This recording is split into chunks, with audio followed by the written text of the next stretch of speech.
Well, it is 10 o'clock, and I do know that there's individuals that will be watching with live broadcast streaming and everything. Let's begin.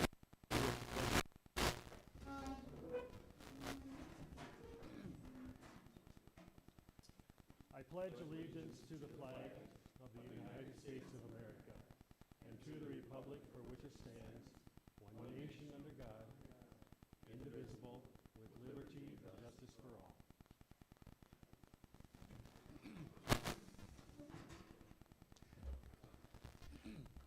I have informed our legislators that we're going to begin by asking them to each have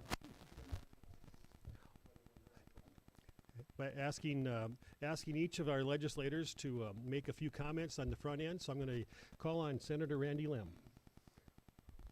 Well, thank you, Greg. Glad to be here. Thank you for the invite. And we're a month in. Just that was Friday, our 22nd legislative day, so we're a fourth of the way done with the session. It's been had a lot of bills coming at us, and as far as the ag and the education committees I'm on, we've been really busy on those committees. I heard this Friday they said in the Senate we've got 255 bills that we have to finish by the end of February. We've got 15 legislative days before crossover, so we've got our work cut out for you. I'm just interested to hear what some of your concerns are, so I'll be waiting to hear what you have to say. Well, thank you, Randy. And I'm going to call on Representative Jared Haggard next. Thank you, Greg. I'd like to start out by thanking the Rural Business Association for putting this event on and getting us all here together. It's great to see you here. It must be electric today. I don't know. But on the House side, we've been pretty diligent about moving through our bills. Although we still have, I think, a little bit over 300 left. We weren't able to get down under the 300 mark on Friday. We needed to get a couple more bills through to get to that mark. So we'll be extending floor sessions here the next couple weeks, but it's been moving along rather briskly. My committees, Finance and Tax, and Energy and Natural Resources, should be finishing up with their bills next week. We haven't kicked out a ton of bills out of either one of them, just a few here and there. So we've got a lot of committee work to do here in the next couple weeks. And one of the bills, 1158, that's dealing with the flat income tax, that we've been meeting a little bit back and forth with the leaders. We'll continue to of each side and trying to get it ironed out between property tax and a flat income tax and tax credit. So I'm sure we can visit about that a little bit more as we move along. But I'll turn it back over to you, Greg. Thanks, Jared. And the third legislator from District 20, Representative Mike Beltz. Thank you, Greg. Thank you all for being here this morning. Thank the Hillsborough Business Association for hosting this, your live event, for streaming it so other people can join in. Two committees I'm on are Ag and Human Services. Normally Ag's pretty placid, but we got some contentious issues this session, so we'll chew through them and proceed. Human Services, I think we have over 40 bills left to kick out in the next 2 weeks just in our committee, so there's plenty of work there. We've heard quite a few of them, just have to do action on them. The good news, prairie dog funds have come out or are in the process of coming out in the next 2 weeks, so that's good news for everybody. We continue to work on infrastructure funding and those buckets, the order of those buckets and amounts and so forth. Trying to get relief to cities, counties, and townships. Mayville State Old Main is obviously still a top priority for us. We've been working diligently on that and have gotten good feedback from the appropriators. Child care is a high priority. Animal ag for development in the state. And I guess I'll let it go with that and we'll move on. I do want to once again remind anybody that is watching on your live event through the streaming service, you are more than welcome to send in an email. The email address is hbalegis@yahoo.com. Anyone here that would prefer to send an email as well is more than welcome to do that. At this point in time, I'm going to be looking for individuals. Because of the streaming, we do have some microphones scattered throughout the room, and we do ask that you utilize a microphone when asking a question, and want to make sure that we do spread things out so that everybody has an opportunity to speak. And certainly, it's an event that's for the community. So let's open it up, and who would like to make the first question or comment for our legislators?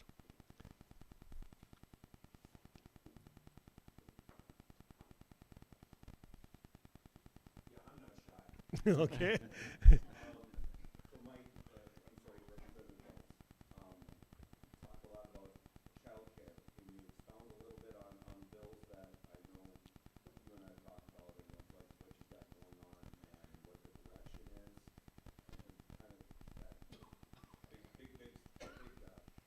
what do you call 30,000? Okay, for the streaming people, the question relates to child care directly towards Mike Belts. Thank you, Mr. Murphy, for the question. So there is no specific bill. It was worked on in the interim through several different committees. It went straight to appropriations, so that's where it's at. I don't know that they've gotten to it on the Senate side, but that's where that budget is at this time. There's multifacets to that. The bottom line is trying to get more money into that system to support it. It's critical for a workforce in the state of North Dakota. The stats are 72% of children aged 1 to 5 have both parents working. So for those who want to avail themselves of that opportunity, the idea is to have quality, affordable, accessible child care for the kids in North Dakota. So there are diligent efforts being made. The governor roughly was in the neighborhood of 75 million is what they were looking at in the different areas. We'll see where that comes out of appropriations and go from there.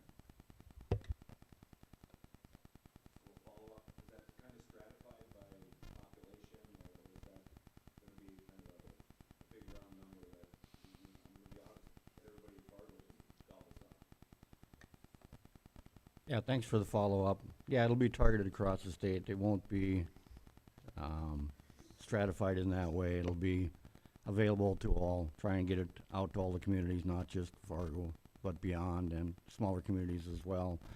Workforce issues are across the state. We have people across the state with kids across the state, so it's not just one particular area. It's for everyone's benefit. Since we just touched on this topic, an email question that has come in, I'm going to ask all three of you to respond to this. The Fargo metro area comprises nearly 1/4 of North Dakota's population. Also, many western North Dakotans view the Red River Valley as Fargo. There are 4 legislative districts that represent the rural areas of the Red River Valley, including the small towns, and half of you are farmers. The Hillsborough area is very agriculturally unique, with major crops like wheat, corn, soybeans, specialty crops like sugar beets, potatoes, and dry edible beans, manufacturing facilities like American Crystal, Diegelman's, Rohr's, Mueller's, seed plants, etc. Eventually, everything in the area ties into agriculture. How, what, who do you work with to make sure that rural and small towns of the Red River Valley are heard and not overlooked? And if you can, please give specific examples of success stories. Anybody want to tackle that first?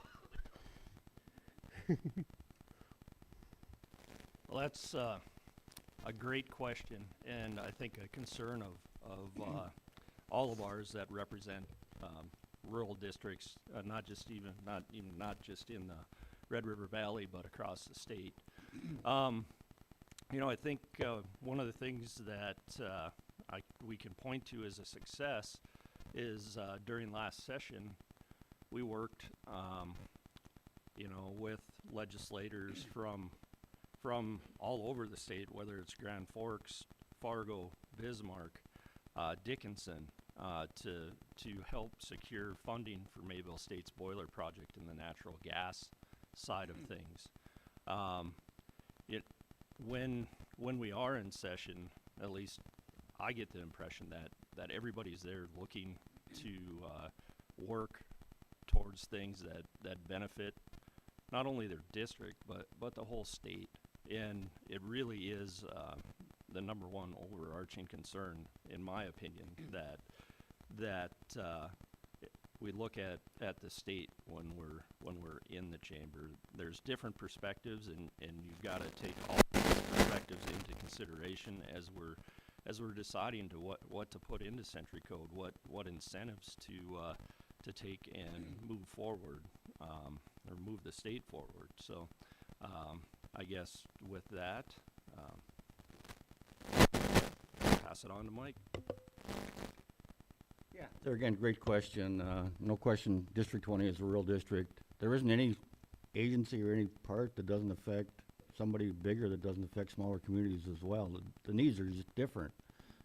Specific example would be in the current session, in the appropriations budget for SBARE, there's a $97 million request for the Waldron Hall replacement. That touches all the agronomic crops that are grown not only in this area but across the state, and it benefits livestock as well because critters eat plants. So if you have more productive plants, you can have more productive critters. So that is a specific area. We'll see where that goes. We've gotten good feedback on that one as well. But like I said, there isn't anything that doesn't affect small town North Dakota. It doesn't affect the bigger cities. It's just a different need, and that's where it goes, I guess.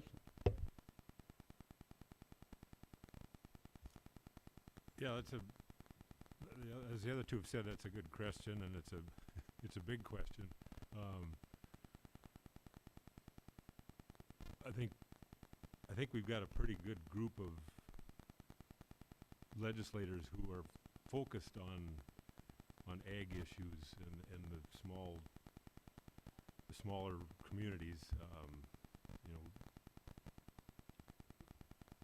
and I think even some of the legislators that come from the bigger cities, most of them have an ag background or history with ag, so they get what we're trying to do for the most part. So I think, like the other two have said, I think we're looking at things that are going to benefit the whole state, and agriculture and energy are the two big industries in the state, and so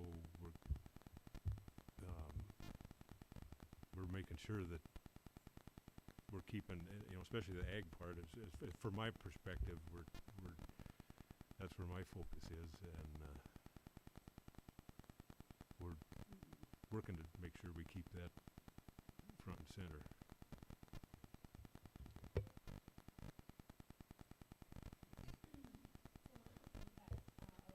Can you use the microphone? Sorry.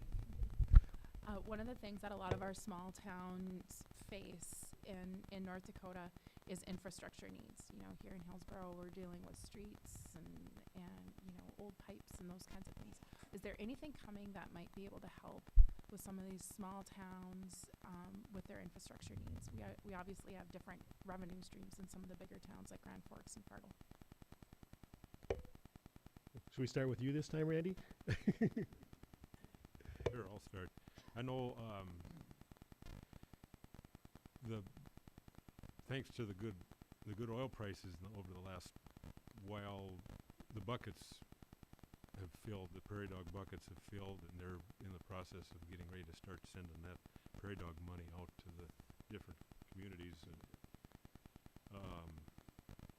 and there is work trying to put a little more priority on those prairie dog buckets. From what I hear, there's some resistance to that, but we're trying to get it set up so that maybe those prairie dog buckets will fill sooner than they have in the past, and try to get money out to the communities that need it. Yeah, there again, a great question. Infrastructure is important to the whole state, particularly rural. Like Randy mentioned, ag and energy are the two primary sectors for our state. They both happen to take place in rural areas. So if you don't take care of the rural areas, we don't get that economic benefit from ag and energy counties and townships will definitely, our priority to try and get funding back. If we get funding from the state for some of these projects, it is property tax relief, because then your property taxes don't have to, on the local levels, don't have to go up to try and capture that need. So there is a concerted effort to try and get, like has been mentioned, the prairie dog buckets shifted around, and then maybe even the amounts of some of the buckets may be adjusted. So we'll see where that all goes. But there is a concerted effort on infrastructure in the state of North Dakota, and rural is certainly a huge part of that. Well, I'll take a little bit different tact. You guys probably heard prairie dog enough. But, you know, through working, one of the bills that I sponsored, or have sponsored and currently sponsoring, they haven't killed it yet, but is targeting the ARPA funds, the state fiscal recovery funds. We've got a large amount of that has to be spent by 2026. So, shouldn't say spent, invested by 2026. And North Dakota is lucky because we can utilize those funds in any way we deem appropriate.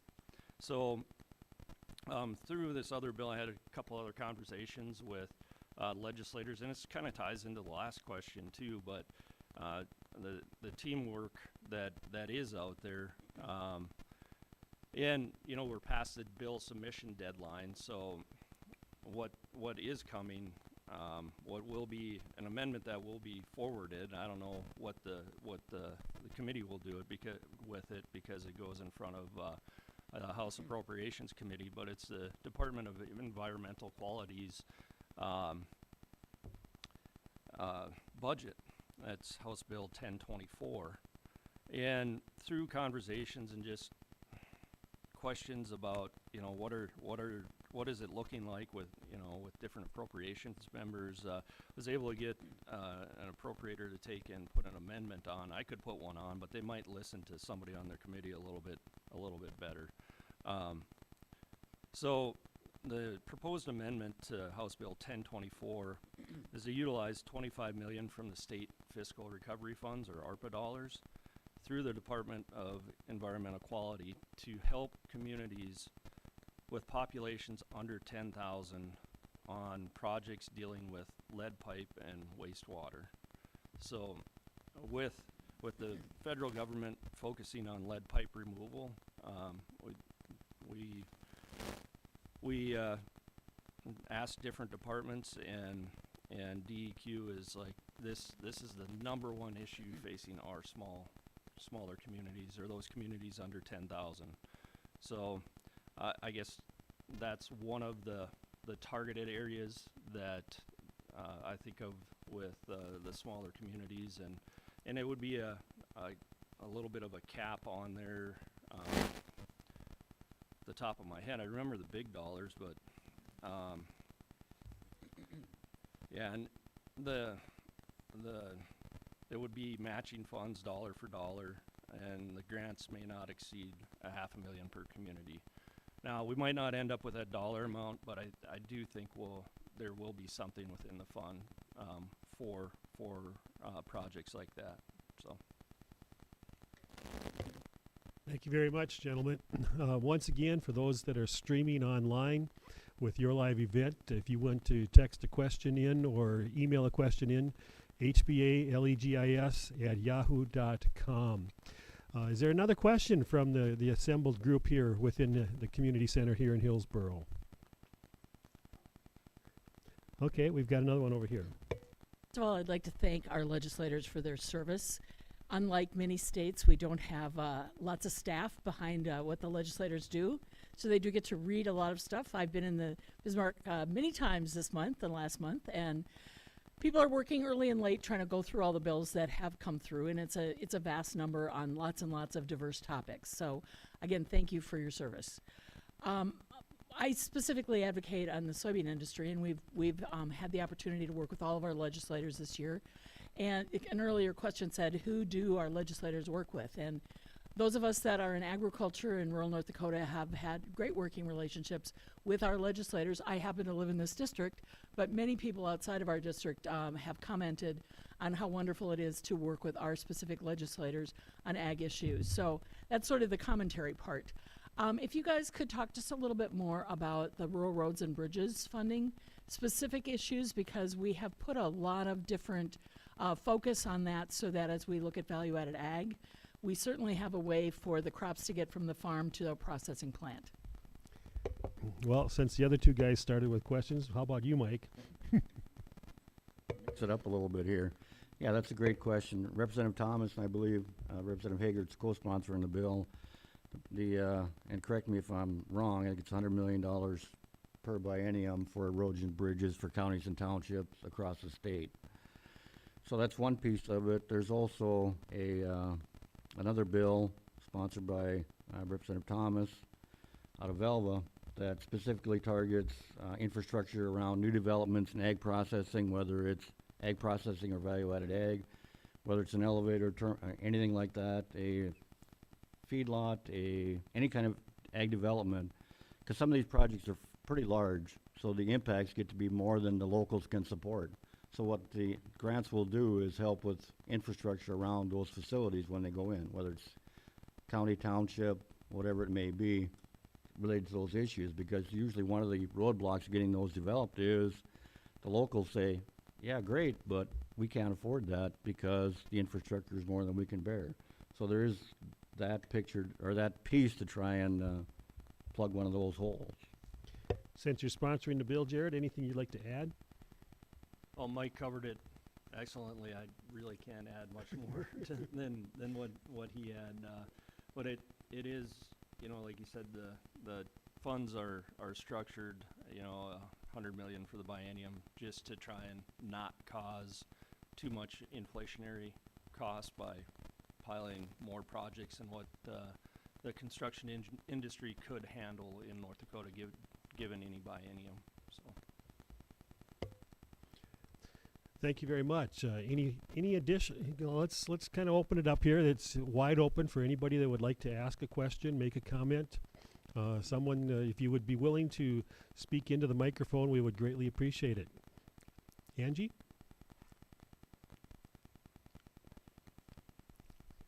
I'm Angie Kritzberger from Hillsborough here. I am working on Senate Bill 2140, which is to cap the cost of insulin and diabetes supplies. A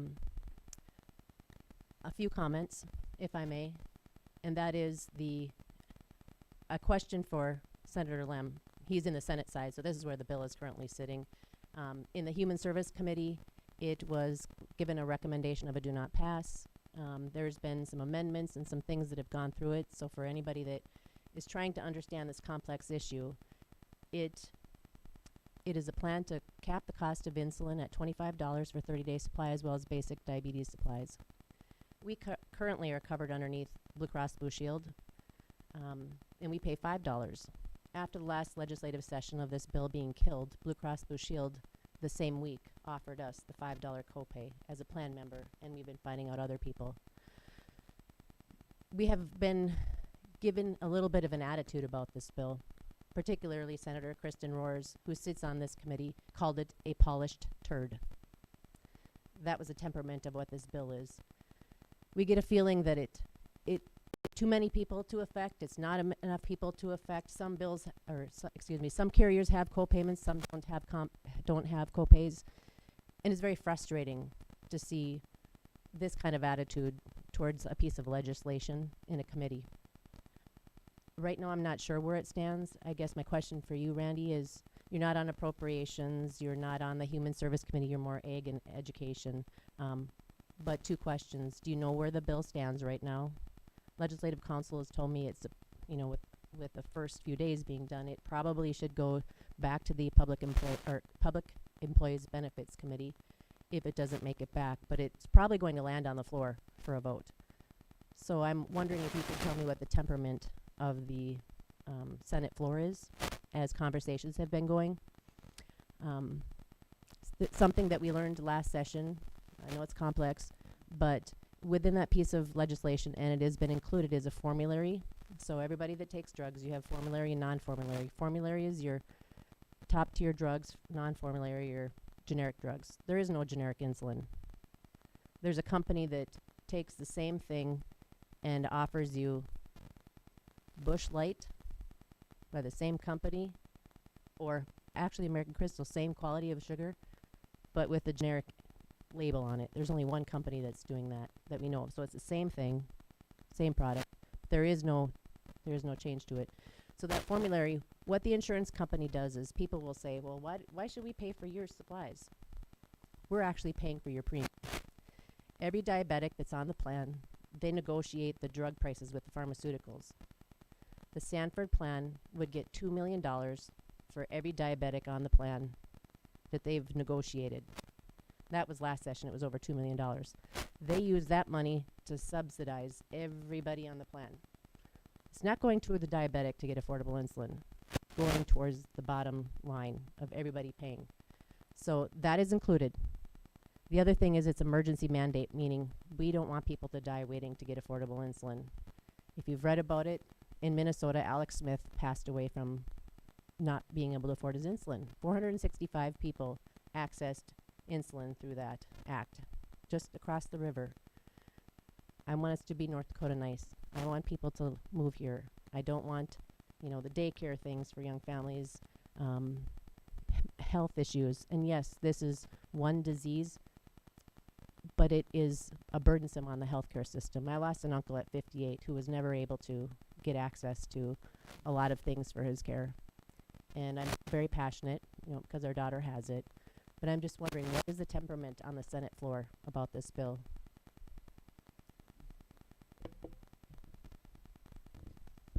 Well, thank you, Angie.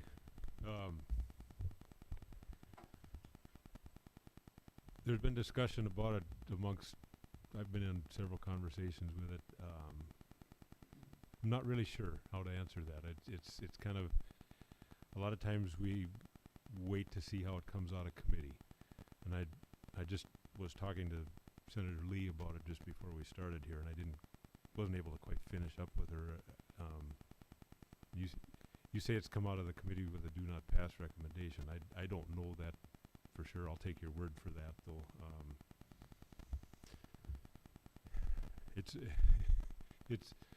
It's a difficult.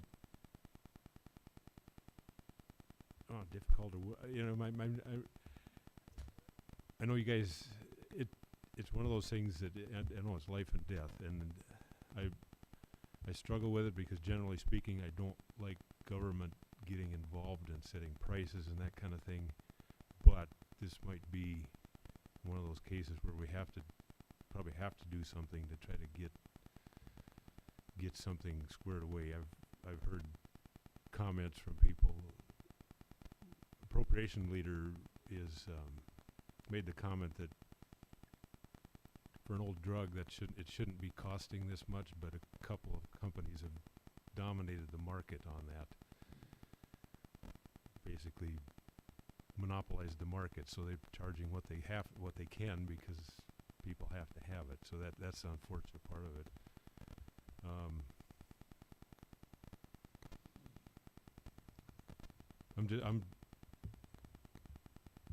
I guess I'm waiting to see what I want to try to do something so that we can help you guys out. I'm just waiting to see what the arguments are, pro and con, and it's one of those discussions that, or one of those decisions a guy has to make that it's not easy. But I do know that I want to try to help you guys out if we can. So.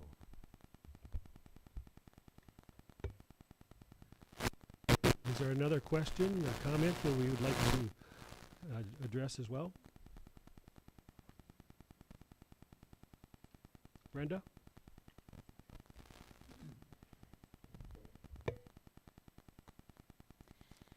Good morning. Thank you to our legislators for being here and for the hosts that are organizing this event. It's so critical for all of us to understand some of the bills that are going on that impact all of us. And I am Brenda Stallman from Trail District Health Unit, and I work in public health. I have for 30 years. And I had the privilege of sitting in Human Services on the House side last week with Representative Belts, so I think you pretty much know what my opinions are, and I hope I understand yours. There was a day-long session of hearing anti-immunization bills. And I would hope there's no one in this room that wants to go back to the ages when we did have vaccines to fight off measles and polio and all those horrible things. I'm old enough to say I worked with patients that had meningitis and ended up with hearing loss, mental retardation, all because they did not have what we have now called Hib vaccine. So as it was a grueling day that day, it's hard to hear some of the sentiments out there. A lot of them are result of COVID. And aside from what all of our views are on how COVID was handled and how that was managed by federal and state officials, I am here to talk more about the remainder of our vaccines that are now being deemed by these anti-vaccination folks as experimental vaccines, which we know have been around for decades and providing a lot of health benefits for our communities. So having survived that week in committee, I'm told now that there's a couple more bills coming out that are going to do the very same things that we talked about last week. And one of them is Senate Bill 2384 that would disallow the administration of any mRNA vaccines. And for those of you that know the term mRNA, that is a technology that was used to produce COVID vaccinations. But what you may not know is that technology has been researched for many, many, many years, but the nature of the COVID virus made it a useful vaccine in that particular arena. So if we disallow and provide anybody that gives an mRNA vaccine a jail term, is what the bills are asking for, I want you all to think down the road to cancer, to some of these other horrible diseases that are being looked at as a target for these mRNA vaccines. So by eliminating those, we are denying ourselves and our loved ones future benefits from these vaccines. And the other one is House Bill 1505, and that would prohibit requiring vaccinations by schools, by anybody, workplaces. And so our schools and our public health people would be chasing around a lot of people that are sick with these diseases and actually prohibiting them from being in school for a certain number of days, as well as being in the workforce. So my question to you would be, any thoughts or feelings on this type of legislation, and asking your opinion on how we in public health should address the thought of these ideas. Thank you. Brenda, for the question and the comments and all the above. Last session we had 6 or 7 bills that all went too far trying to go this direction. We resisted all of them. None of them passed through the committee. We have the same number this session as last session. North Dakota has some of the most liberal laws about being able to not get the vaccine. So basically, if you're really resistant, there's no requirement that you have to get them. In some circumstances, in hospital situations and nursing homes, people's lives are at stake. It's a real deal. It's nothing to mess around with. Their requirements make sense because you're saving lives of people that are vulnerable because their immune systems are suppressed. It can, they always talk about, so they died with COVID. Yeah, with comorbidities, but if not for COVID, they'd still be alive. Their immune systems were weakened because of the other things. They died with COVID. You can say in the long run they would have died anyway, but it certainly didn't help, and in a lot of cases it hastened what happened. So, and there were some people that weren't necessarily ill that it took down too. I know a close personal friend lost both of his parents, pretty healthy, and he was pretty broke up about it. It's a serious deal. part of the discussion is, how did this come so fast? It's because of this technology that they developed the vaccine that quickly. Now, you can say experimental or whatnot, but there's extensive testing done with these drugs. It's not, and they know the liability and all of that that goes with it. And in order to get them out, they have to do what they have to do. And look at the number of people we lost. What would that number have been had we not had the vaccine? So that's where I am on all of that issue. If you're dead set against it, in most circumstances, it's not going to be required. So, Thank you very much. Very important topics, very important issues. Of course, when you have nearly 1,000 bills totally introduced into the legislature, there's many other topics that come up as well. I'm kind of looking and fishing for somebody else who would like to raise a question, make a comment.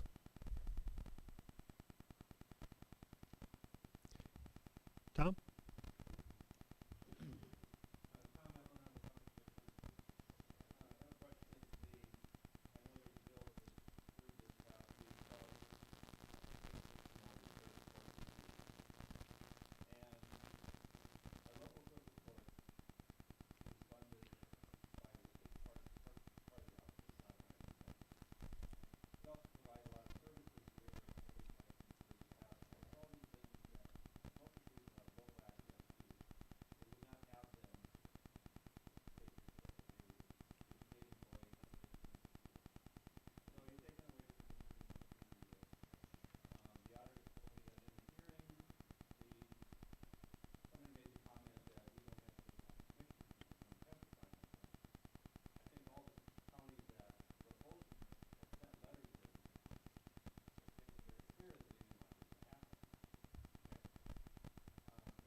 For our streaming audience, the question is relating initially to the clerk of court, but more broadly looking at the state taking over certain positions, specifically within county government. Who would like to address this? Randy? I can give it a shot. We'd actually, I think the bill number was 2277 that we had in the Senate the other day, and it was in there for an amendment, and then it was referred out to appropriations.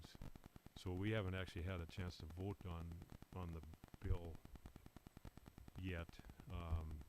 I've heard comments from different people. The Supreme Court, or the court system in the state, has been trying to do this for years, and they think that there's a lot of counties that aren't doing things properly. I guess when I get a chance to, I'm going to try to make my voice heard. I think we're doing it well here in Trail County, and I think we should be able to have that option to keep our clerk of court here in the county.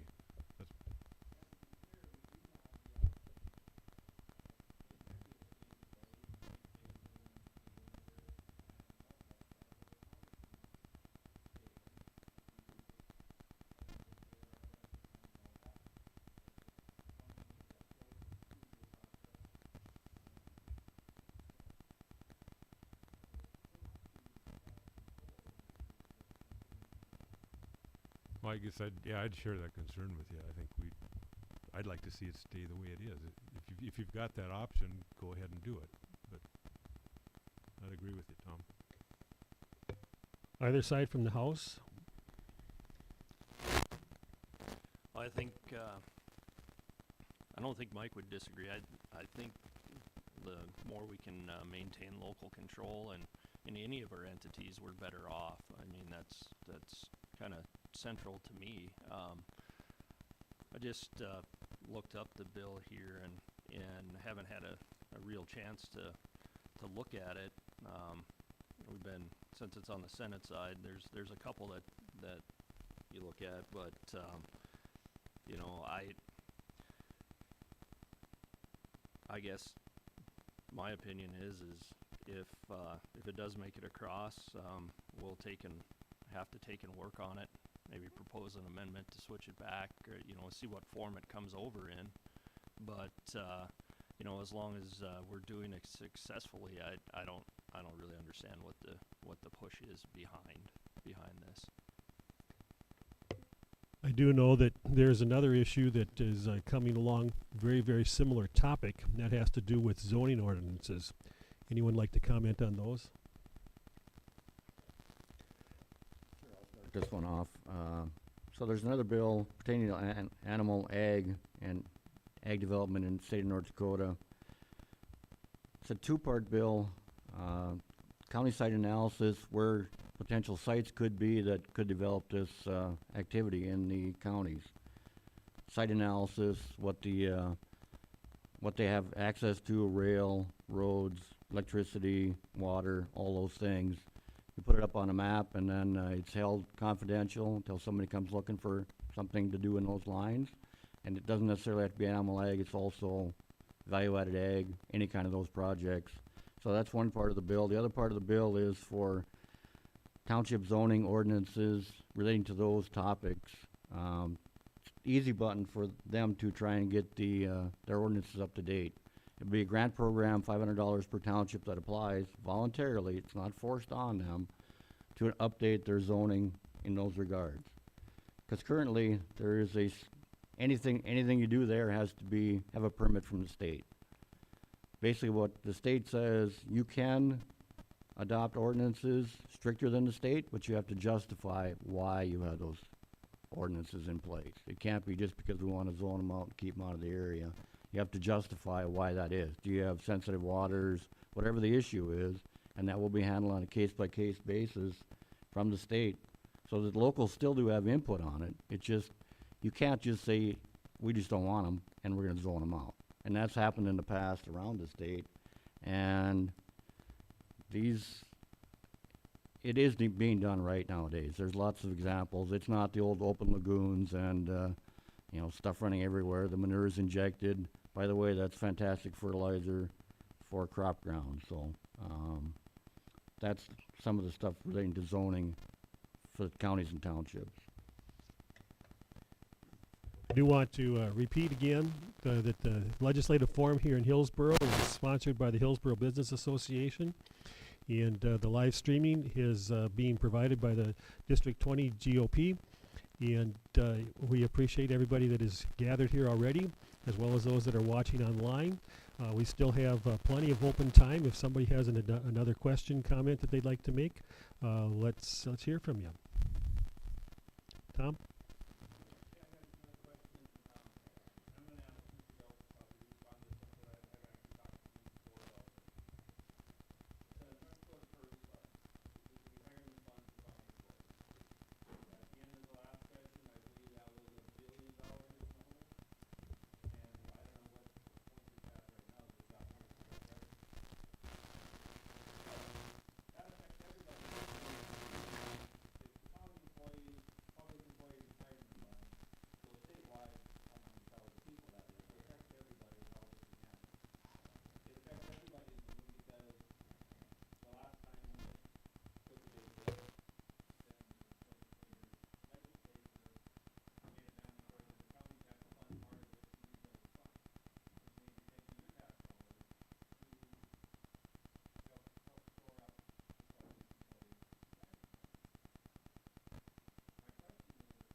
For those individuals watching online, the question has to do with the Public Employees Retirement PERS, as it's known. And Mike, question with refunding. Sure. Thanks, Tom, for the question. So currently, there's two trains of thought, one on the House, one on the Senate side. The House side is, I think maybe both of them have this part of it, where they put some more money into it to catch up some, whether it's $250, $300 million to contribute to that whole. Well, we have the available money now. The other part is, to make it actuarially sound, you have to put more money into the system. So the employee and the state would put more money into the system to make it solvent. Right now, it's a defined benefit instead of a defined contribution. Current employees, even if they change it, would stay on the plan they are on. It would only affect new employees at some point in time. We're getting different opinions on which approach is the best, whether it's the House or the Senate. The Senate has a different line of thinking to stay on the defined benefit with a mechanism to fix it.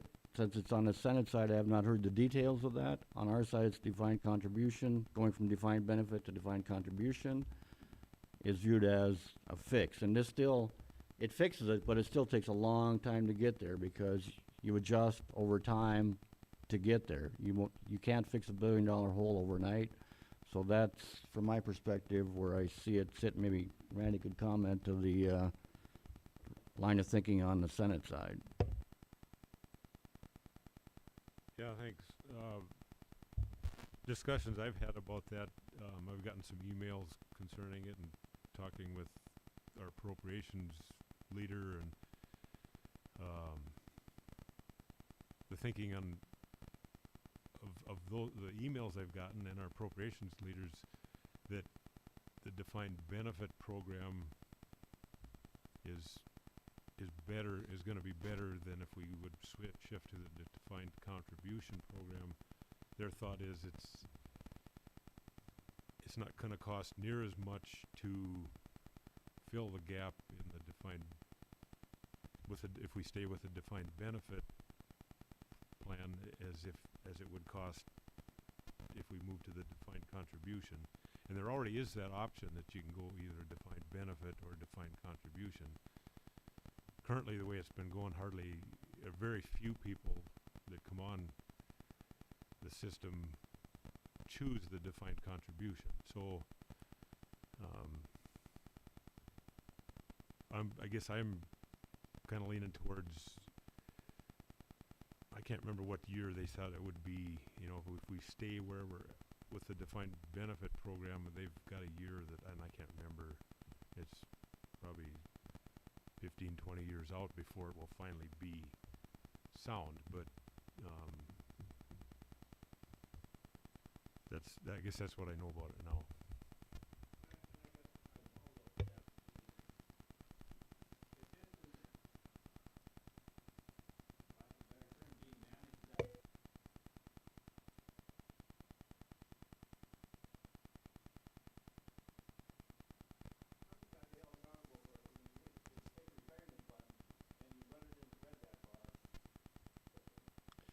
Well, I can tell you who's responsible for it. It's Scott Miller. That's who runs the PERS part of it. And I just want to comment on the plan itself. And to your previous it was about $1.5 of unfunded liabilities coming out of the end of last session. Legislative management chose a study to take and figure out what should be done with the program, whether you take it and or you can make it solvent again, because currently we're sitting at a 65% funded level. Through all those conversations, we probably undertook the most expensive study in state history because we grew to $1.8 billion in unfunded liabilities. And I think, as far as the defined benefit pension plan, Senator Lem had talked about not very many people choosing a defined contribution plan. Well, if for every dollar you invested in the plan, you were guaranteed 3 on one, and the other you didn't know, I think that would lead to most employees taking that. And taking and putting an end date on the enrollment side of the plan, in my mind, is a prudent thing to do if we are going to actually, if the body decides that, hey, we're going to take this on, we're not going to sidestep it. You hear the term "kick the can down the road," but that's really probably an unfair term. And right now, as we sit, the PERS board, under the direction of Scott Miller, has de-risked the plan to like a 4.5% rate of return, so it looks probably even worse than what it is. I've heard from consultants that there's no plan, no defined benefit plan ever has taken that big of a switch in where they were rated at. It's important for us as North Dakotans to really, you know, you touched on it. It's our tax dollars. Both plans inject money in to either make the plan solvent. I think the number is 250 million on each side. But when you take on the House bill and put that rate of return of 4.5% in, you create an apples and oranges scenario between the two plans. So I think one of the things that we need to do is take and look at both plans, apples to apples, you know, between the House and the Senate, and see where things shake out there. I mean, that'll be a huge indicator. And I don't know, I can't remember, Mike, do you remember the rate of return for the teachers' retirement fund? Do you, Paul? Is it, I thought it was like 12.5%, or, yeah. I remember the number off the House floor being somewhere in that area, but that's a heck of a difference. And also in the plan, you know, we've got both state employees and the county employees, like you had mentioned. And actually the counties are sitting better than the state as far as the percentage wise, but since the state manages both of them, you know, we've got to figure out what the right thing is. And I guess I probably differ in my opinion, but I'd rather, well, I know I differ in my opinion, I'd rather take it on and have dates certain in 20 years. It's not going to be fun, but if we don't address it, we're going to be injecting more dollars in. A couple of other things on it that make me lean that way is it's dependent on the health of the individual and their spouse. You know, you look at who's in state government right now, or employees right now, and it's not all that unlike Social Security. You know, we're really feeling the pinch nationally on that side, and that's because my generation, Gen X, had a smaller kid base. But the good thing is the next generation has picked up the slack, and we'll be able to come out of that. So, you know, that's one of the pieces of information that I've asked for, and I haven't gotten it yet, is just what the bell curve looks like as far as demographics and what goes on. I mean, we've made the commitment as a state to keep the plan whole. We will keep the plan whole, but it's just how we go about it and whether or not we stop accepting new applicants into the plan. You know, some of the pluses of the defined contribution is the ability to take it with you if you want to move to a different job, and the portability aspect of it is enticing. But you know, we do understand there will be pain, but there's going to be pain both ways. Question, Paul? Oh. Okay. Sarah?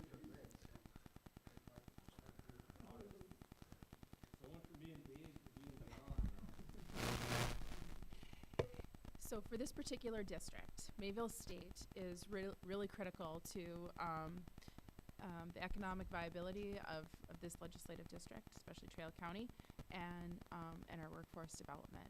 There's a really big need for some refurbishing of the old main hall. It was ranked with the State Board of Higher Education. Where's that at? How's it looking? Any updates? To address that one first. Okay. Conversations we've had, yeah, it's in Education and Environment Appropriation Subcommittee on our side currently. Like I said, I don't want to give any details because things can always change from where they are today. but it is looking promising, and the feedback's been positive on that project. I don't know how, like I said, without being able to give details, because you can't, because it's not done. You can't say something, it doesn't happen, then he said, you lied. No, I just gave you the information I had at the point in time. So I'm not gonna do that because I'm not gonna put myself in jeopardy. Yeah, and that's a great question, and you know, to your point, it is critical for workforce development, and it's I feel it's in a good spot. The interim higher ed committee actually stopped at Mayville State, took a tour of Old Main, and during one of their interim meetings and had lunch there, got to interact with staff and students and really see what the project entailed, and that really got the ball rolling for the renovation of Mayville State. It was great to see the governor reach out, or not reach out, but put into his budget $4.4 million for planning and design of the renovation. So, and I'd say on the House side at least we've got great support for Mayville State as of right now. Now it's not a guarantee, but we're going to keep working on it. We'll keep our sleeves rolled up and our heads down, and keep having the conversations we need to have within the chamber to build that support, or continue to build the support, especially on with the appropriations members, and keeping that budget intact. And it is good that North Dakota University System ranked it #1 on their priority list. And I know House Environment and Education are looking at that list and take that feedback into consideration very strongly. So, Randy, anything on the Senate side? Well, I met between the chairman of the Appropriations Committee and another gentleman on the Appropriations Committee who's a Mayville State grad. So I get a good chance to bend their ears a little bit. And the Mayville State guy doesn't take much bending. The Appropriations chairman seems to be pretty favorable, looking at this thing pretty favorably, and so I think the mood is encouraging. Like, I'll echo what the other guy said. We can't say anything for sure because there's a lot of parts that have to be put together to make this work. But I think we're in a good position at this point. One of the things that I've observed over the years in the legislative process is that you will have 10, 15, 20 bills on a particular topic all introduced, and as time goes by through the session, things will kind of get combined, and interesting processes go on. Any comments, Randy, on how that all works as far as on the floor, in the committees, some of the things that happen as far as combining bills?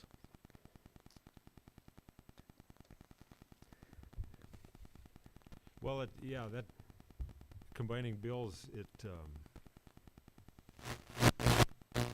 of the time the legislative management sends the bills to the committee where they think they most logically go, and that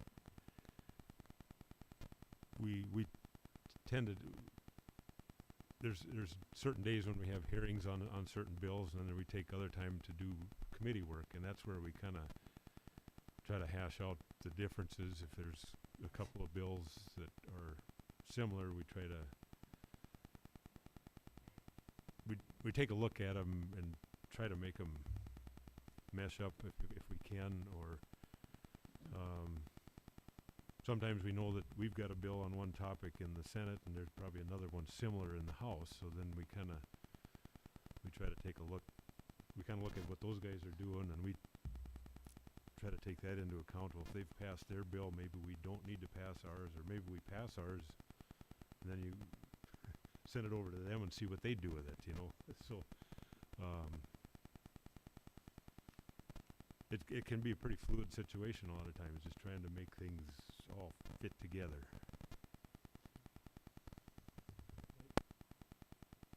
Example I would give, yesterday in House Ag Committee, we had 3 bills pertaining to foreign land ownership for ag property in North Dakota.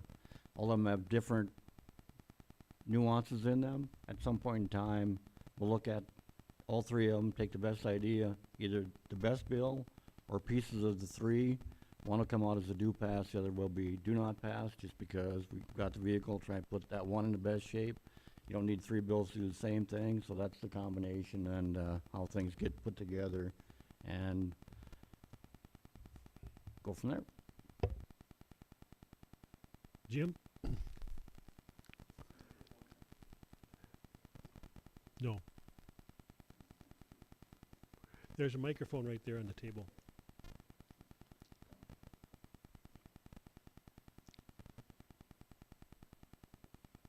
Once it's blue, it's active, Levi?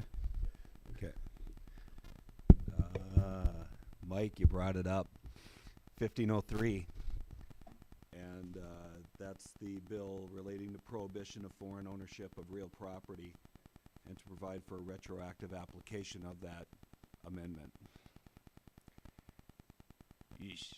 I don't know how to word the question. I know what I want to say. I'm going to throw this one at you. Bobcat's owned by a company from Korea. Our good friends at Dagelman Industries, who just are working on a big expansion over here, are owned by a Canadian operation. Those are foreign entities. They're maybe not our enemies. However, this bill is a little broader scope, and when you brought it up, I had to. It was on my iPad here, so. Can I run down the line and ask each of you how you feel about all 3 of them, or what you think is do any of these have traction, or is this, I'm going to say it, is this a lunatic fringe throwing fire on the foo-fighting thing?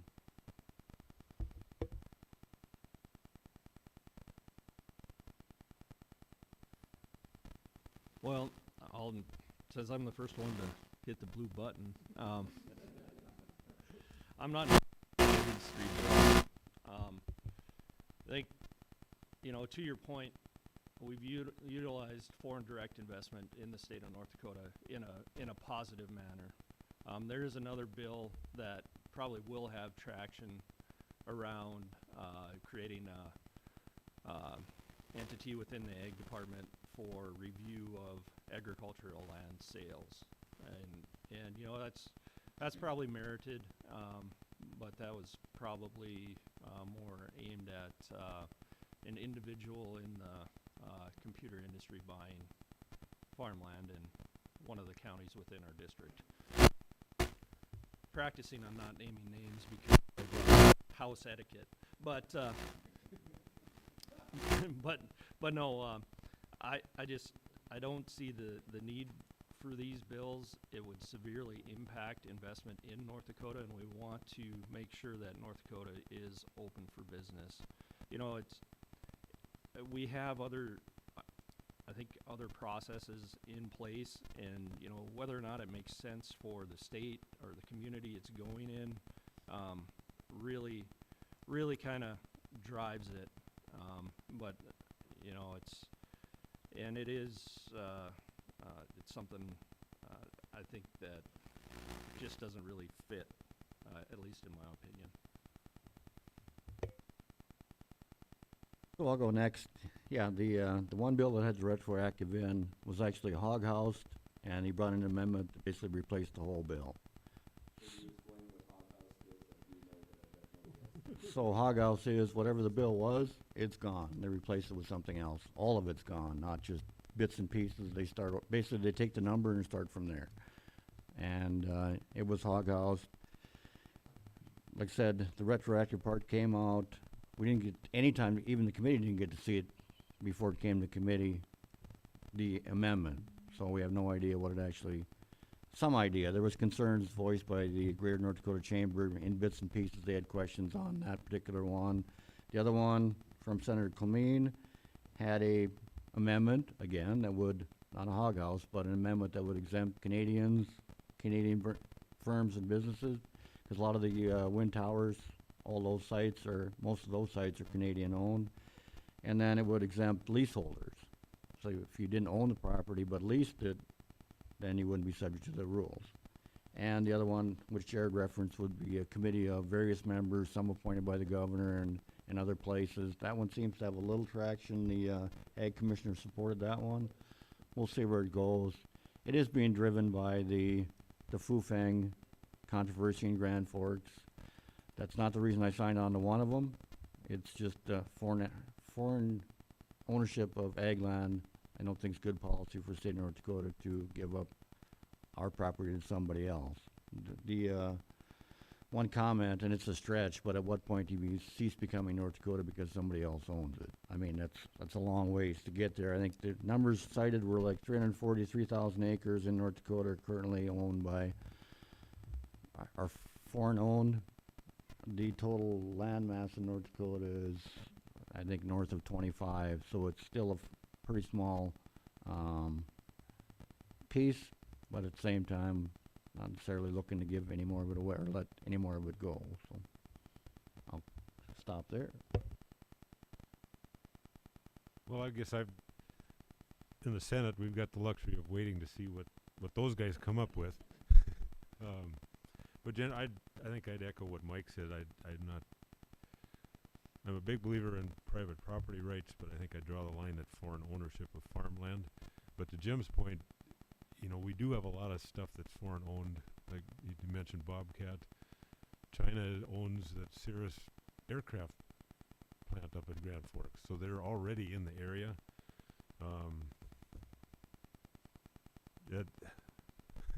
I'm just kind of waiting to see what comes up. I've got mixed emotions about all this stuff. Thank you, guys. Any other questions? I have had one that came in via a person that's watching from Arizona on the Your Live event stream, and specifically asking if there's going to be some additional increase in funding for townships, counties, state highways, etc. I know that we talked a little bit about infrastructure earlier, but nonetheless, the question has come in specifically towards funding highways.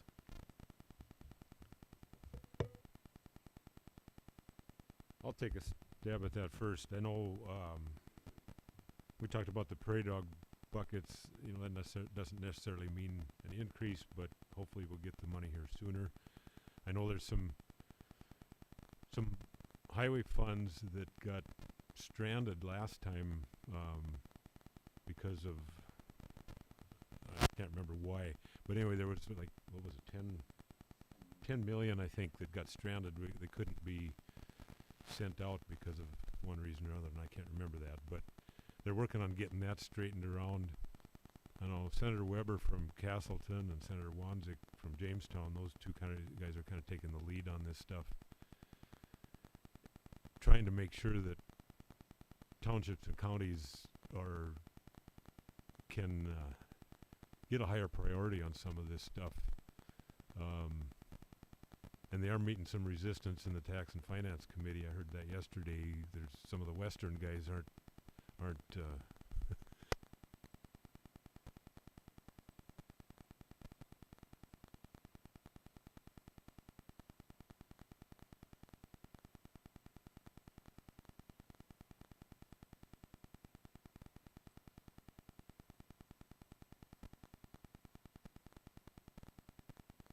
Yeah, here again, great question. And the 10 million that was referenced, DOT couldn't figure out the mechanism or get that out. They have since worked it out, so part of it will be a FEMA match for counties and townships on some of the damage that happened last spring will be freed up and available along those lines.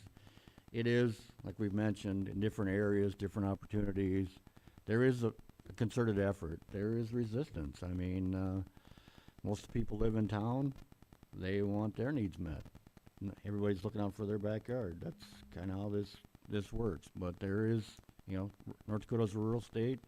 A lot of, like I said, our industries, ag and energy depend on rural infrastructure. That first mile out of the field most often comes out on township roads, county roads, then to state and federal. So there is a concerted effort. We can't do everything for everyone, but we'll do what we can. We're moving the ball forward.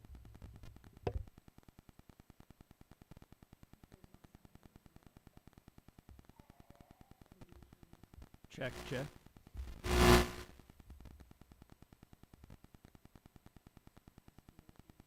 Hey Neil, can you hear me? It's pretty balmy here, just like Arizona. The sun is shining.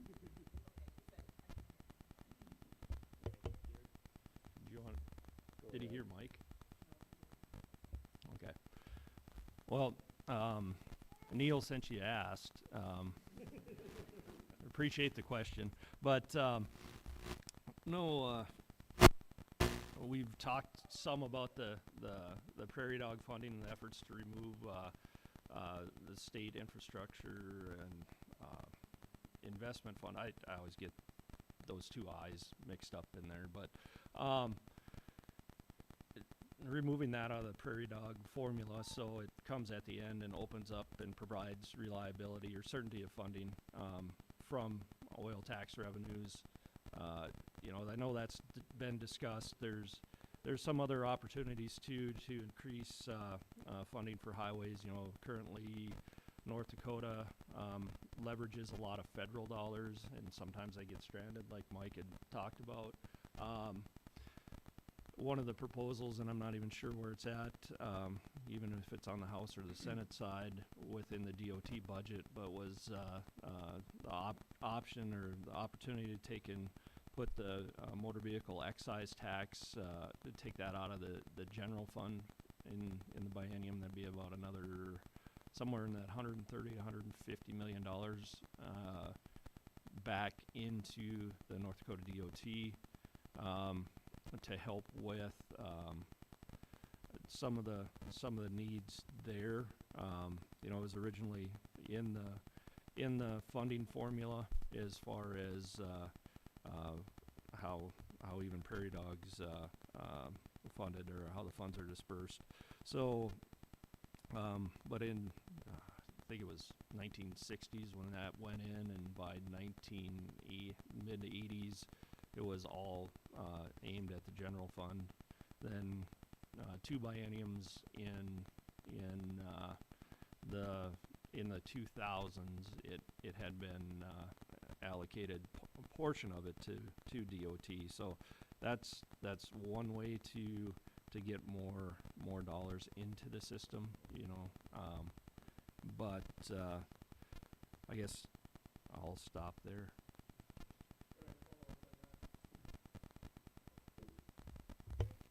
From the county's perspective, the issue we had with when you set up the whole prairie dog concept and they have buckets you have to fill was this. In the past, you had a legislative session, you appropriated so many dollars to transportation, to infrastructure.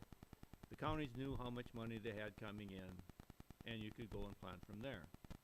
And you set up a system is set up where, well, if we get this filled up, you can have the money.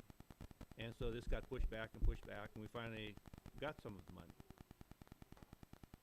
We would like something in place where whatever you're going to appropriate, put it out there, we know what it is. Because how do you plan, how do you do things when you may or you may not have the money? I mean, it just doesn't work from this end. So, you know, the whole bucket theory, that just isn't working because we don't know. And I'd like to have you change it some way so that, you know, you know, move it to the front of the list and fill it up right away. That'd be great. But, you know, that's not going to happen. Neil, can you hear me? So here's the situation. I understand the frustration.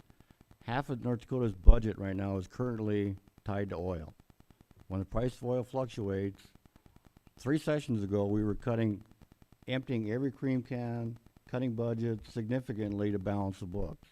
6 years later, we've swung the other direction, and we've are able to do these things. The prairie dog was never set up to be a guarantee. It was always stated that if and when the buckets fill, it will go out to the counties and townships. If we don't have the money, we can't appropriate it. It's as simple as that. I understand your frustration. I get it. We don't have it, we can't spend it. We do a balanced budget, we don't go in the red. We are required to balance the books before we leave Bismarck because that's in the Constitution. And we have to go by our best guess of what the forecast is. Conditions can change. We always budget conservatively on the income side because we know that commodity-based income is highly variable. And that's why we have the buckets, to try and smooth out those valleys and peaks. But no system is perfect, and when we're that reliant on one sector, it is what it is. I mean, I get the frustration. I do. It's just, it is what it is at a certain point, so.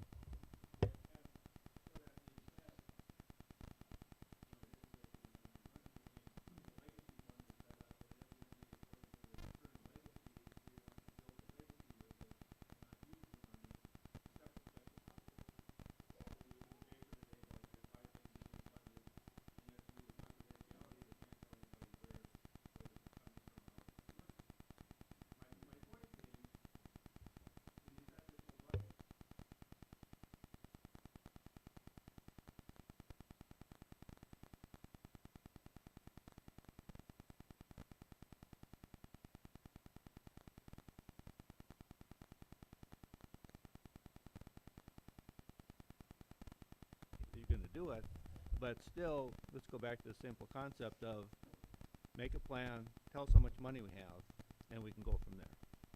That's our request.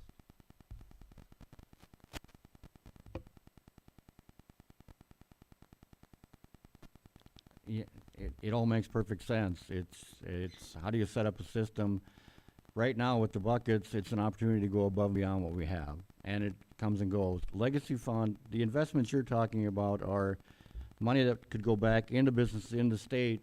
Due to confidentiality, you can't disclose which business has got them. You can say the names, but you can't say basically for what purpose or how much, to a degree, how much they have, because then you're getting into proprietary information from an individual business. The concept of the legacy fund is to fund projects that have generational impacts. So it's not meant, it was never intended to be for normal operating expenses of the state. We have heard in the last week that the current Bakken play is almost 50% with current technology. We're 50% into that. 15 more years of income like we have, barring other opportunities, and there are other opportunities beyond that, but you can't bank on that today on stuff that you could see in the future. We have to deal with what we have. Last session we had $1 billion ARPA funds that we could distribute across the state. There was like $12 billion in requests for that money. Even with our current legacy fund, that wouldn't cover all the requests that we had for $1 billion. So the projects are out there, the need is out there. It's always about prioritization. How much can you do in the current environment with what you have? It always boils down to that. It always has. It always will. We're certainly not sitting on it because we can sit on it. It was set up by the people as a legacy fund. Everybody got a chance to vote on that legislation, and it passed, and that's what we're doing with it. Like I said, some of that is now being used to invest in businesses in North Dakota to fund them. Run through the bank, so the bank does the numbers. We're not bankers. Bankers are bankers. That's what they do. You rely on them to make prudent investments that have a return for the state of North Dakota. There's also I don't forget what you call it, but you're required to give a reasonable return on investments that are made on behalf of the citizens of North Dakota. I forget the term, but that's basically the upshot of it. So there is benefit to investing in the state of North Dakota. You also have to cover that need where you're trying to get a return on that investment for the citizens. So it can't, you're going to go where the best return is, or a reasonable amount of return. So that's all the pieces that fit into this. There again, I get the frustration, but that was why the legacy fund was set up. In the future, we may not be able to count on half of our budget comes from oil. Like I said, we're halfway through the Bakken play as it currently exists. That's why it was set up, and that's where it's at. I hope that brings a little clarity to it. So. We didn't publish a specific end time to this legislative forum, but we are 20 after 11 now. Is there another question that somebody would like to ask? So this is really an open-ended question, and it's for each one of you three. I'm wondering, at this point in the session, looking forward, what are you the most excited about working on at this time? So it's really an open-ended question, but out of everything that you're facing right now, what is the most exciting to you right now to be working on? I'm going to start with Randy on that one.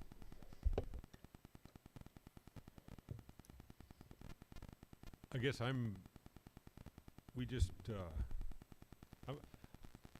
being an animal guy, I guess I'm most excited to see what comes out of how the House deals with dealing with the animal ag thing. We had a bill that we just passed, and I know we just voted out of committee, and I know Trail County is involved in the pilot project, or whatever you call it, to assess the suitability for Trail County to have animal agriculture in the county. And we've got another bill that we'll have a bill that would open that up for other counties to make that assessment if possible, if they're willing to. On the other side of education, I don't know. I guess I'm a little bit excited about this because I'm starting to get a handle on the school funding. We just on Wednesday we had the big session on the K through 12 funding, and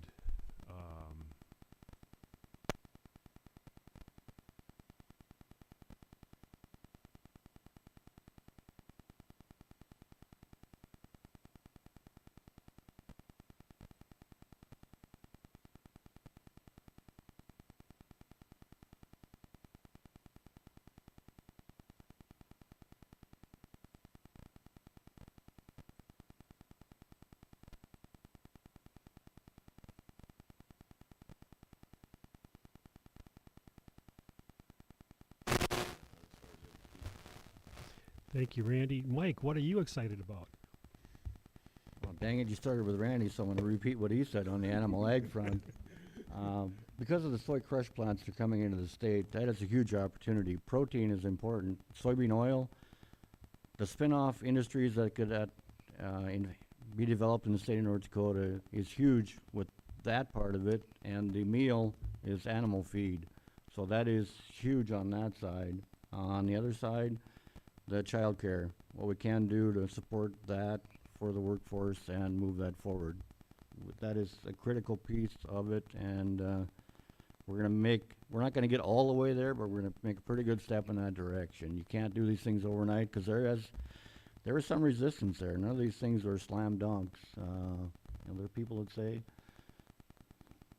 if you have kids, somebody should stay home with them. One of the parents should stay home, and if you want to, that's fine. But if there's an opportunity to have somebody care for your children and be productive on the workforce side, that's great too. We can have that. We can do both. We don't have to choose between. And there again, it's up to the individuals to decide what they want to do. Nobody's telling anybody they have to do anything they don't want to. It's provide them the opportunity and see where they take it. So those are the two: the animal ag and the child care.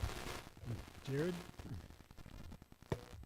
Well, I think from my perspective, I am paying pretty close attention to what the animal ag side, but these gentlemen covered that pretty good. Pretty excited to be working or sitting where I am on my committees, because I think they're both important to District 20 and to the state. I'm really looking forward to the conversations around, whether or not we go to a flat income tax or utilize a income tax credit, sort of like we did coming out of the special session, or seeing what's comes out of the Senate side as far as a proposed property tax bill. You know, so looking forward to continuing to work on those. With energy and natural resources, as something that I think is pretty critical is figuring out this west to east pipeline and how we make that happen for natural gas. It's extremely important, although we do have what's viewed as a mature play in the Bakken with the Bakken oil field, meaning that the companies aren't you know, able to take and drill as many new wells right now, or they're taking a more nuanced approach at it. But if we don't have something in place by 2027, we'll start seeing a slowdown in our oil extraction, which would be extremely detrimental to the industry. I'm just trying to flip back here in my notes. Getting a lot of feedback, but so in House Finance and Tax, we heard House Bill 1427, which dealt with re-stimulation of wells, and I don't really want to talk about that, but what I want to talk about is you know, most of the capital that gets invested in North Dakota for extracting oil is in new wells, and I didn't realize the disparity of new versus even 2-year-old wells. I don't know what's causing that, but it must be my electric personality. But from and these are numbers that Lynn Helms gave us. So currently there's about 400 wells.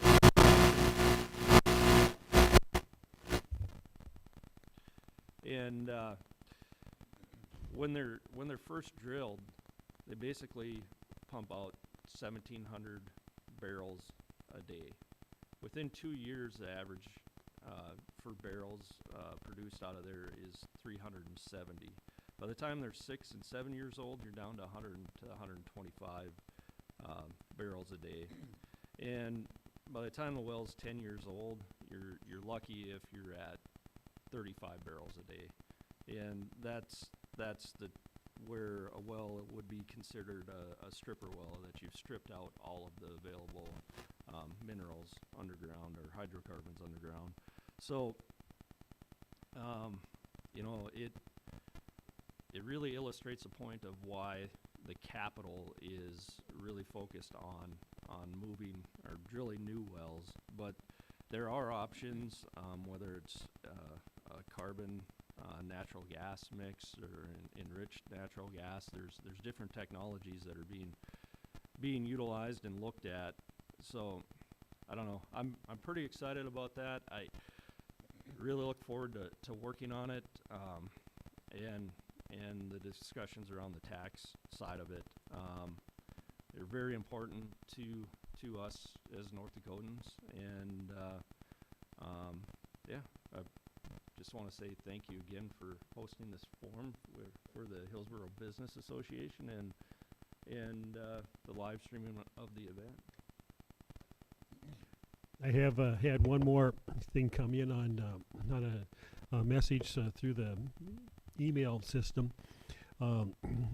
It's kind of directed maybe at a couple people who are in the audience, but there's a number of bills in the hopper involving education. And I know that we have Superintendent Paula here. We have some others that are very interested in education present, and I'm sure there's somebody watching online as well. Where are some of these education bills heading? We'll start with Randy since he's on an education committee. Okay, is there a specific bill that they had in mind, or? Not on the. Okay. Well, that's maybe a little hard to answer because without a specific question. question, I guess, generally speaking, we're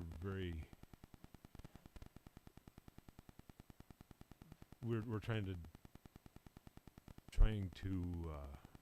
do as much as we can to help education.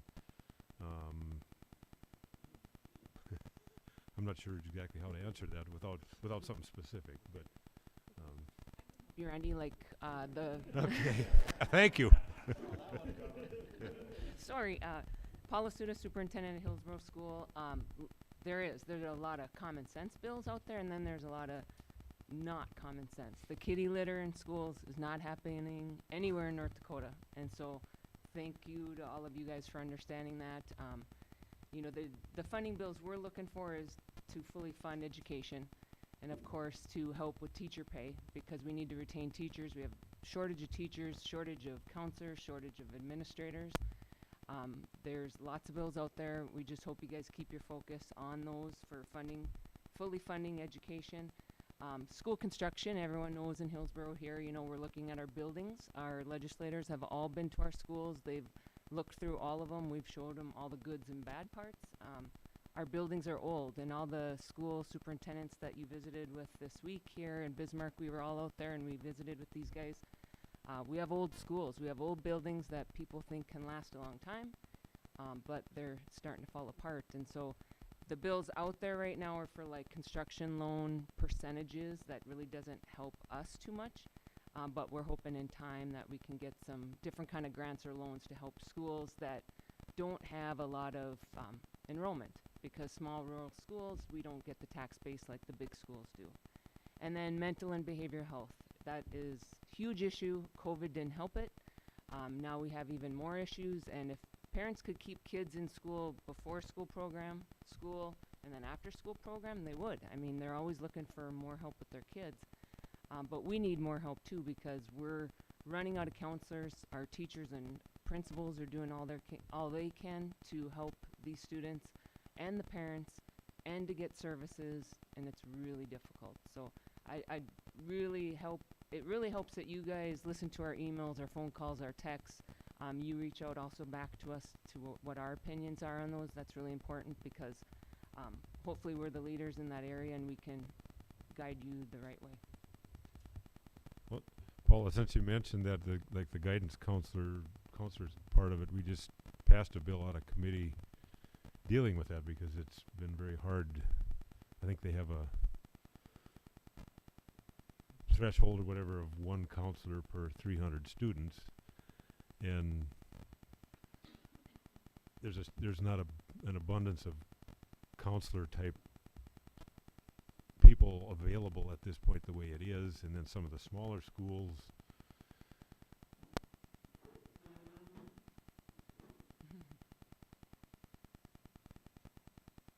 okay, there we go.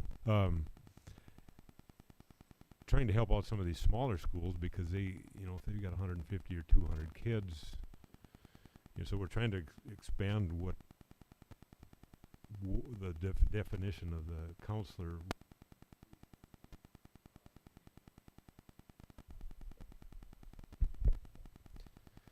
Doesn't like me talking very long, I guess. Trying to expand the definition of who will be able to help out in some of those areas. Or if you've got 320 students, you have to, you know, maybe make it available so they can contract with somebody to fill in that extra gap. That's one of the areas. Since you mentioned that, that's one of the areas that we looked at this week. Yeah, thank you, Superintendent Suda. Appreciate the question of behavioral health. There's numerous bills that are trying to address that. It's a huge topic. We've been in arrears on funding those over the years, and we're trying to catch up, doing the best we can. A lot of these issues all come down to workforce, competing in a competitive environment for people. It takes dollars to do that. You've probably read in the paper the Supreme Court, or the court system is facing the same issues. There isn't anybody in the state that doesn't have workforce issues, looking for more bodies, trying to get shored up. So that's certainly a piece of it. You know, in Grand Forks, there's a triangle. They run between places, and between sign-on bonuses, they just keep jumping ship, and then you keep doing this. So Inflation certainly hasn't helped that either. Hopefully that the worst of all that is behind us, but it's still, we still have to deal with the fallout here and now. So funding is a priority, and like I said, we'll see where we get to with it, so. Yeah, I think both the House and Senate probably now more than ever realize the importance of the funding for behavioral health and really what it means, not only at in mental health also, not only at the school level, but for the public in general. To Mike's point, I think it's something that is on a positive track, probably more of a positive track than it has been in the past. The other bills, like around superintendents, I don't really have a good feel about where that one is going to end up. It might end up as part of a larger study, and I think that probably is warranted, and there's maybe a few other things we could look at there, but. As we draw to a close here, a couple upcoming things that Hillsborough Business Association would like to make sure that folks kind of bring in it on the radar, and there'll be additional information about these as the dates get closer. HBA will be hosting a fun day and a beanbag tournament on the 25th of March, and so that's something that we can be looking forward to. And we have the annual pancake breakfast that the HBA sponsors coming up in April as well. So be watching the newspaper and other announcement vehicles for those events. I did indicate to each of our legislators that I would give them an opportunity to provide some final closing comments. And so I'm going to turn at this point in time to Mike, and if he has any additional closing comments he'd like to add. Keep it brief. We've been here for a while. If you have questions, comments, concerns, I'm available. That's my job. I take it seriously. Appreciate the input. Trying to do what we can. Like I said, we can't do everything for everybody, but we do what we can for as many as we can. So appreciate you coming out. Appreciate the Hillsborough Business Association. And stay in touch. We got a ways to go. Crossover, they call it halftime, but it's really 1/3, 2/3. The second half is definitely bigger. So, Jared? Yeah, I'd just like to say thank you to the Hillsborough Business Association for the sponsorship of the event, and District 20 Republicans for the live streaming of the event. To those of you that are live streaming, I'm glad that worked. Hopefully we got our technical issues figured out, and those of you that came in to join us today, thank you very much for coming out. Always great to have the opportunity to interact face to face with the constituents of the district, and I think we're all available to be able to be contacted, and if you want to visit about something else, be sure to reach out. But thank you. Randy? Yeah, I want to say thank you to the Hillsborough Business Association and District 20 Republicans for doing the My Life event, sponsoring that. Thank you to all of you guys for showing up today. And I'll like what the other guys said too, that don't be afraid to reach out. I struggle with this. I try to answer emails, but it's easier said than done. And I'll do my best to do that.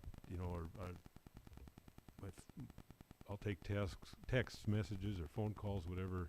If you got a concern or a comment or whatever, just please let us know. Well, thank you to everyone for your attendance here today, and Hillsborough Business Association. We hope that we have provided a community service through this event, and enjoy the rest of your Saturday.